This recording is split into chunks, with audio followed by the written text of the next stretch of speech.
Hey everybody, it's Dr. Doyle, and I'm here in this module to run you through some examples showing you how to use branching and selection statements like if, else, and else if in MATLAB.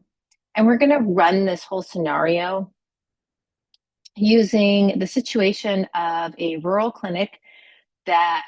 medical clinic that operates off the grid, and so requires power from either solar panels if there's enough sunlight.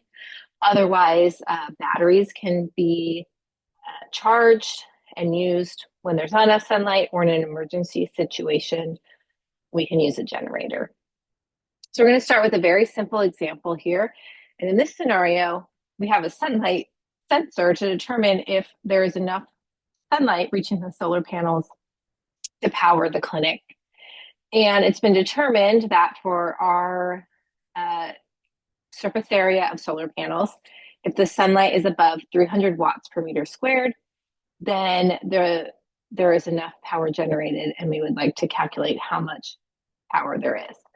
So the power generated is determined using an equation where the power in watts is equal to the efficiency of the solar panels. And we're going to assume an efficiency of 18% or 0.18 times the surface area of the panels, which we'll use as A. And we have 7 square meters of solar panels at the clinic.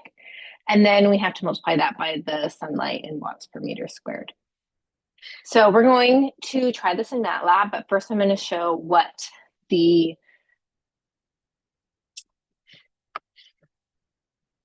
flow chart would look like for this scenario. So this is just a portion of what the entire flow chart for the whole script might look like.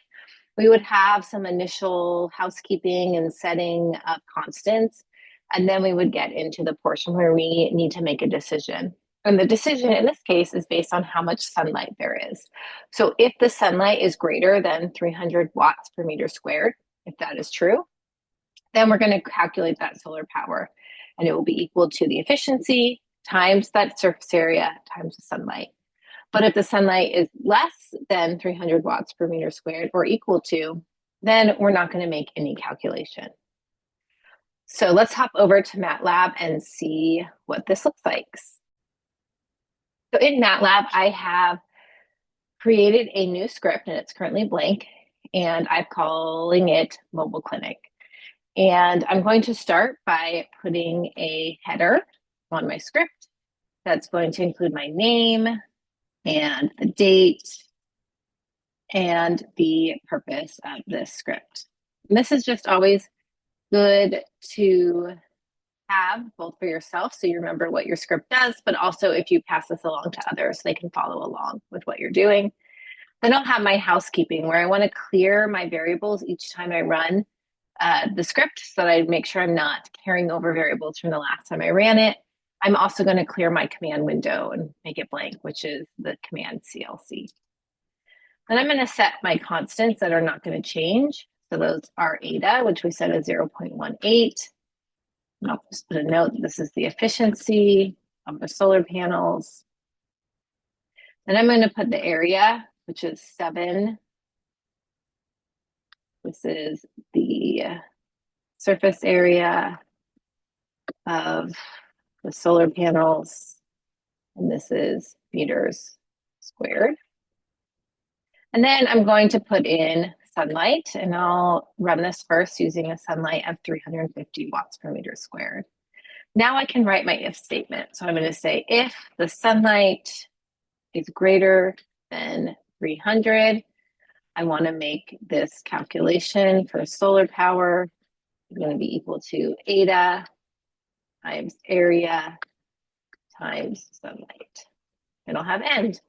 I'm going to add here just a display so we can write out a sentence and say the solar power is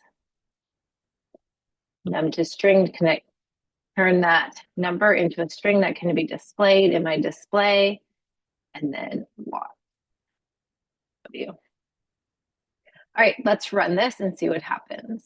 So when I have my input of sunlight at 350 watts per meter squared, an area of 7 and the efficiency of 0.18, my solar power is 441 watts. I'm going to make this a little more interactive and come up here and change this to an input line and prompt here to say what is the sunlight reading.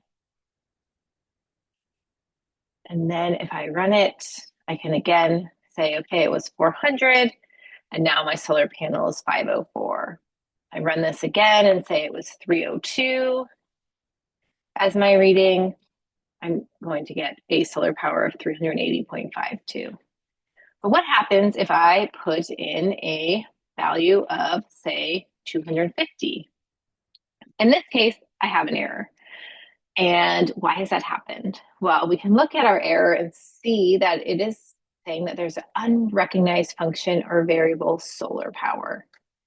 And that is because when we completely ignore this line, because our if statement, the condition, the logical condition is false, then solar power is never determined.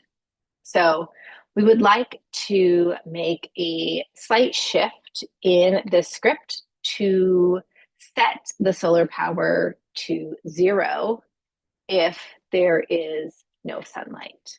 Let me just hop back and show you what the flowchart for that would look like.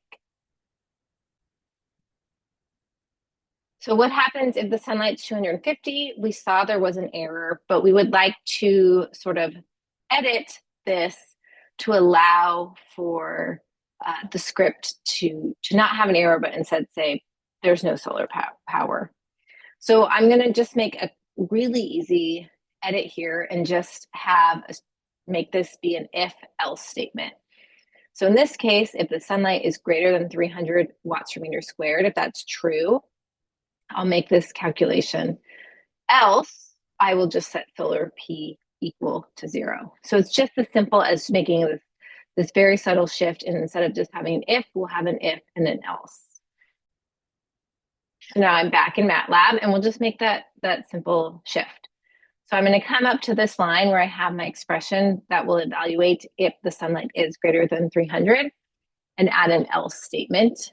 And then if it's not greater than 300, I will just have that solar power is 0.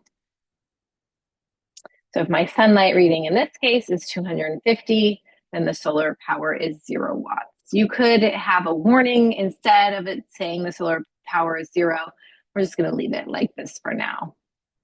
Let's just double check that we didn't mess up. If my value is 400, I still get the 504, so we're on the right track. So that's the most basic use of selection. First, just an if, where there's only something calculated or done if one condition is met. And then we can edit that to have an if else, where either something is true or the only other condition would be false. And it just has those two options.